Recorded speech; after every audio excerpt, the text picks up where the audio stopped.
The term autism spectrum disorders refers to a wide spectrum of neurodevelopmental disorders that affect a person's ability to interact with the world around them. ASD includes autistic disorder, Asperger's syndrome, and other related conditions. Its core features include impairments in social interactions, impairments in verbal and nonverbal communications, and restricted and repetitive patterns of behaviours and sensory sensitivities, each of which can occur at various degrees of severity. The acquisition of language and verbal communication is a major challenge for children with ASD. Its symptoms usually become apparent around the age of 2.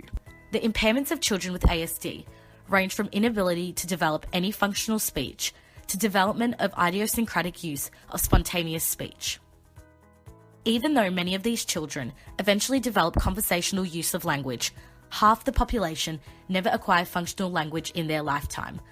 Many people with ASD are also unresponsive to the sound and voices in their environment, making communication even more difficult. It is widely believed that the prevalence of ASD is between 1 to 1.47% of the population, and the number of people diagnosed continues to rise worldwide. It is also established that the prevalence of ASD among males is greater than the prevalence among females. ASD originates prior to birth or during early infancy. The development of ASD can be contributed by genetic makeup, neurobiological abnormalities, and environmental factors. Though no single gene is found accountable, the strong genetic component of ASD has been confirmed by numerous literatures. Infants who have a family history of ASD are significantly more likely to be affected than those who do not. Unhealthy lifestyle and poor overall health of a mother during her pregnancy also appears to be correlated to her children's ASD. It is worth noting that the exact causes of ASD is somewhat still a mystery. It can potentially happen to anyone and bring lifelong burdens to the child and their families. There is currently no scientifically proven cures or prevention for ASD. An early diagnosis and targeted intervention may help reduce the detrimental impact of a child's ASD on their functioning and development. Owen Suskind, a man recognised today for his powerful story overcoming his neurological differences and all its complications, following his successive subjective role in Oscar-nominated documentary Life Animated. At age 3, Owen was diagnosed with regressive autism. Regressive autism affects approximately 1/3 of children with the disorder. Though a child may appear to develop typically at a normal rate, generally in between the span of 18 to 36 months, the toddler will begin to experience a loss of skills and a rapid decline of verbal language, motor ability, and social interaction. Subsequent to the diagnosis, Owen lost all ability to talk.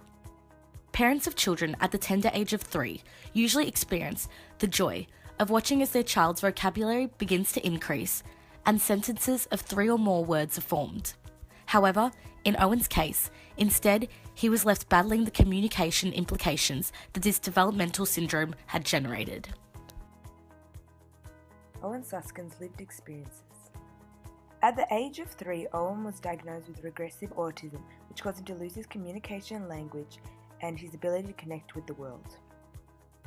The discovery of animated Disney films was a significant turning point in Owen's life. At a birthday party of his brother, Walter, 6 years old, was trapped in silence for 3 years, spoke for the first time.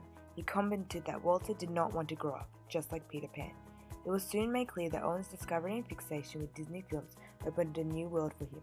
With some guidance, Owen learned to express his emotions and communicate with others by referencing what he had watched in these films. Now we'll be comparing and contrasting these lived experiences. Difference number 1, now he is able to communicate with others and create a social life for himself and inspire others, which he could not do before. In the documentary titled Life Animated, which follows the journey of Owen and how he found himself through animated films, Owen's mother Cornelia feared that her son will never be able to talk again and will never gain independence, having lost his motor skills, communication, language, his ability to interpret and understand others. He was also very uncomfortable in noisy settings and unpredictable in social situations. also losing his ability to have eye contact with others, all in which was detrimental to his ability to communicate with others and interact. Watching Disney films was one of the only activities that the family could all enjoy. In one instance, Owen's dad, mimicking the voice of Jafar, one of Owen's favourite characters from Aladdin, said, "How does it feel to be you?" He replied, "I am not happy, I do not have friends, and I do not understand what people are saying." Now in his mid-20s, Owen is developing his fluidity in speech, his ability to grasp things, ability to understand others and connect with his own feelings and express them. Owen now has sparked a movement of change within the autism community. Once being unable to connect even with his family, is now connecting and inspiring others through clubs, radio stations, interviews and speeches. In 2011, he established a Disney Club at Review School in Massachusetts for students with autism and other special needs, in which they develop leadership skills and public speaking skills, as well as talk about their emotions and feelings, connecting Disney movies to real life. On an interview on Democracy Now! Titled Embracing Autism, journalist Ron Suskin, which also happens to be Owen's dad, discusses and talks about the independent life of Owen. This is very contrasting to the beginning, in which both parents of Owen did not believe he would ever be able to take care of himself, let alone find an independent life. Upon visiting France, Owen gave a speech at Renee's University. He discusses that people with autism and the misconception of them not wanting to be around others, which he states confidently is wrong. Just like everyone else, they want to have friends. He gives a reference to the Hunchback of Notre Dame, in which he relates the similarities in the character to himself, who doesn't end up with the girl at the end, but gets happiness in being accepted and welcomed by society after a long, hard journey. No longer an outcast, just like Owen. Now when Owen looks in the mirror, he sees a proud autistic man who is strong and brave and ready to meet a future bright and full of wonder.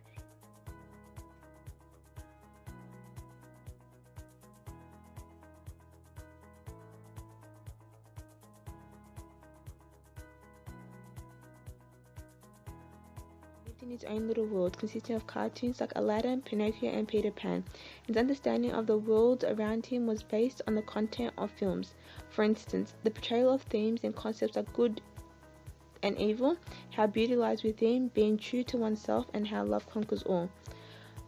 Owen has always found parallels between his own life and the life of Disney films. He explains that through these films he had learned a lot about life struggles, and it's often helped him understand his own personal struggles. Owen is said to find comfort and solace in cartoons because they never change, and he could easily read their facial expressions compared to that of humans. Owen put a lot of emphasis on the expression of the cartoons and often mimicked them when he drew. His father believes that the character's expression reflected his own emotions. During his schooling, he was unable to fully grasp reality and often drifted to and from the parallel universe of Disney films, therefore causing him to struggle to keep up with his fellow peers. However, over time, he learned to use movies as a tool to help him further understand the wider world. This led him to be independent and to also live a life without fully relying on his parents.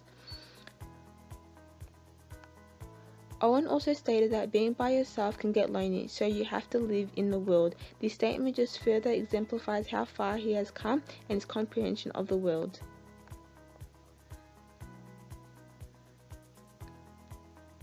Though Owen's life has gone through dramatic changes in the aspects discussed above, Owen's passion for animated Disney films remained the same throughout his two lived experiences. Before he started to communicate through Disney film lines, he was always fixated on these animations. With rigorous reinforcement and guidance from his parents, he was able to relate what he had watched from animations to real-life situations. In his later life experience, not only had he been able to express the feeling verbally, he also learnt life lessons from these films, which helped him cope with breakup with his high school girlfriend. Till this day, Owen still enjoys watching Disney films and drawing his favourite characters.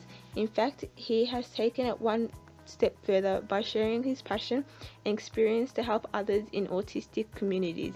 Therefore, the similarity between his two lived experiences is consistent enthusiasm for animated films. Owen Susskind is a remarkable and very influential person. Despite all this he has gone through, he has completed many things that a boy with autism would have never been expected to complete.